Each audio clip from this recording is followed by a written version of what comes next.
Do you have trouble setting boundaries that are firm and effective?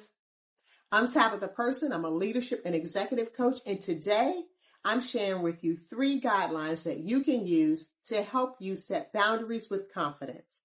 Number 1, be clear. Clarity is key when you're setting boundaries. If we're too vague and we have trouble defining what a boundary looks like in leadership, then others around us will have that same notion.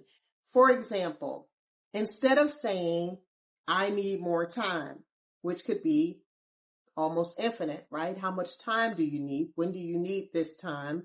What does this time relate to? We can be more specific by saying, I need 1 hour a day to focus on this particular task or project.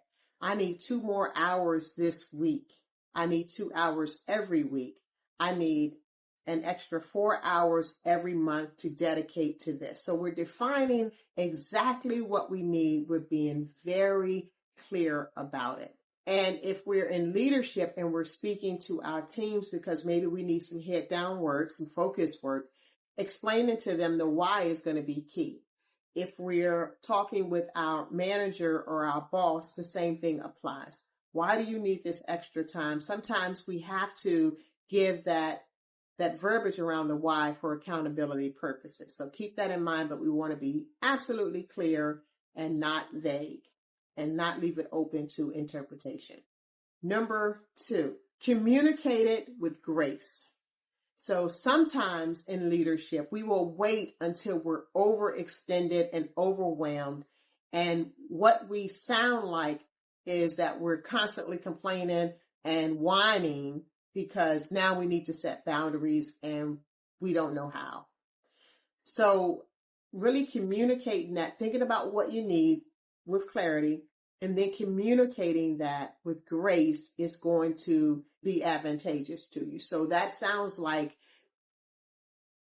I need to work on this project, so I am creating this boundary or this limits around my time in order to do that. Setting limits with grace allows for the other person to still feel included in what you're doing and understand that by adhering to your boundaries, they are participating in its effectiveness.